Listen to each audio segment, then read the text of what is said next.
Ready? I should be in bed right now. I should be getting ready for bed right now. It's my day off and I'm annoyed that I'm here. Keep seeing comments underneath my videos being like, well, you didn't talk about this. Well, you didn't talk about this. Well, this happened and you didn't talk about this. And the reason why I didn't talk about it is because I don't care, you know? Like some of the stories are just not compelling enough for me to give my opinion on. But I figured I'd come and save you because some of you don't hear about pop culture unless you hear about it from me. So without further ado, I'm going to give you a nice little roundup of everything that happened in pop culture that you may have missed, okay? So you know what? I'm here to do my public service. Here's what's popping in pop culture.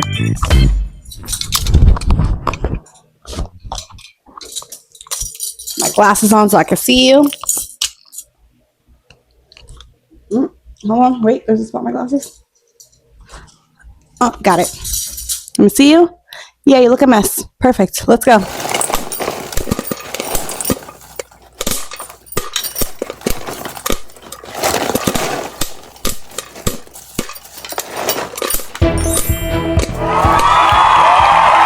Strong with Little Throwback Thursday. Remy and her estranged husband, Papour, are currently beefing and have been beefing very publicly on the websites. You know how I like to call her Miss Independent and Mr. Unemployed. They're arguing because Papoose apparently has a new girlfriend, and his new girlfriend's only 30 years old. You know, these people are in their 50s, and are beefing because I guess the girl's talking junk about Remy Ma, and Remy Ma's like, "Girl, he's broke. He don't have nowhere to live with. He don't have nowhere to live. That's why he acting like he in love with you. Like, please get over yourself." And I don't know about all the details of their relationship. I just do want to say though that you have to be an absolute insane person to beef with Remy Ma. You know, like you have to be a crazy person. Like the woman who stabbed her friend and went to jail for 7 years over $1,000, $1,000, not even 1 month's rent. She spent 7 years in jail over that. You want to argue with that lady? The lady who got out of jail and then got on a song and said, "Heard I stabbed my friend over a band." And imagine what I'll do to it. I can't stand. Does that seem like the kind of person you should be playing with? Does that over a grown man who calls himself Papoose? Does that seem like the kind of person you should be playing with? Like, the girls are not smart. I am so sorry. Like, it's just a silly way to die. It's a very silly way to die. Also, I don't know what it is with these rap girls talking all this junk and running their mouth so heavy on these songs and then turn around and marrying a man they have to support. Nicki Minaj. Like, I really just can't. For the life of me, I'm just like, this goes against everything and single thing that female rap stands for. You know what I'm saying? Like, this is not the unity that Quincy was talking about. Like, I'm just confused to what y'all are doing. And again, this poor young girl willing to die behind Papoose? Papoose? Oh my God, the girls are silly. Speaking of silly ways to die, over the weekend, Lil Scrappy, another nice little throwback Thursday, another 50-year-old, gets booked to perform on a stage. I know, that should be the news enough. That should be frontline news. Lil Scrappy gets paid to perform should be enough to be frontline news, because like, who is paying you to perform? Who is paying money to go see you perform? Like, I'm just so confused. But no, the headline continues. It goes on further. While he is performing, a grown man tries to run up on stage to, I guess, I don't know what, maybe help him perform. I could believe that. I could believe a Lil Scrappy needed a little help performing. And the guy was like, "Let me help you out." But when he does, Lil Scrappy security jumps in and shoves him off of the stage. And it's an outside concert. They shove him so hard that his head hits the concrete. And he is like fully unconscious for like 5 or 6 minutes. Like they're trying to tap him and slap him awake. And he is not getting up. They have to call an ambulance and all this other stuff. And I'm just like, could you imagine how embarrassing it is as a very grown man to die because you were being a groupie for Lil Scrappy?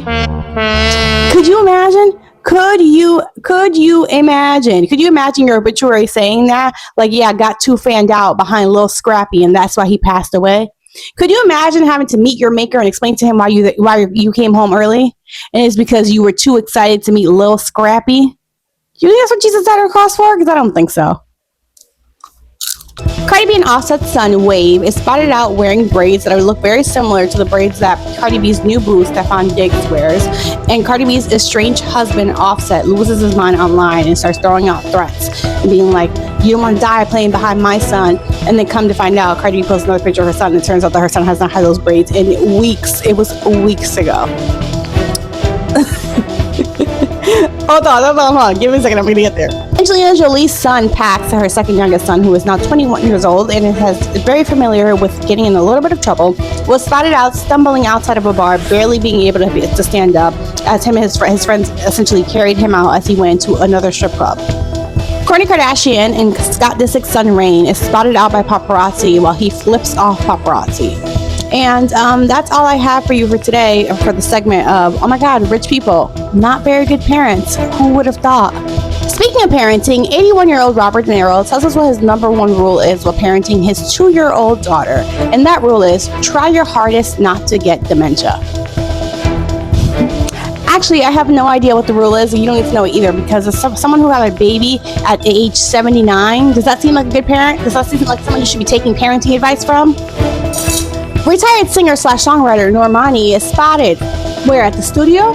On stage? At work? No, of course not. Having fun at Disneyland for her birthday. Happy birthday to you. Thank God you took a break. You've worked so hard this year. One thing I will say, though, I love a rich black girl with all black friends. More of that, please. Thank you very much.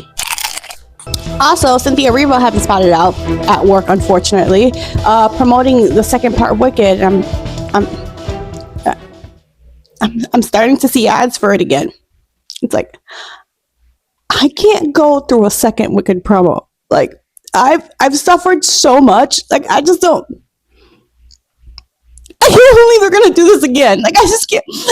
I don't know.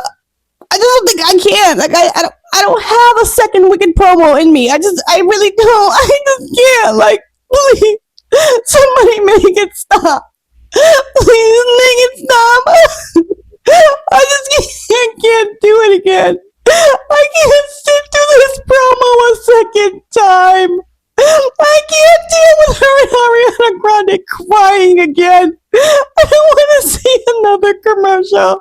I never want to see the colors black and pink and green ever again. God, when will this movie be over? Oh my God. I never needed to be 2 parts. The first part is so long. Oh my God. Please. I'm begging you. Please make this stop. If my options are listen to Charlamagne the God give a TED Talk, 2, let Zoe Kravitz touch my hair, 3, let a line full of white people sit up next to me and put their arm next to mine and say, oh my God, I'm fresh off vacation. I'm just as tan as you. Or number 4, sit through another Wicked 2 press run. How many white people are in the line? Be honest with me. How many? Is it less than 10? Is it less than 15? Because I mean, if we're getting through them quickly, I might. Okay, y'all, that's everything that happened in pop culture this week. Get out of my house. Bye.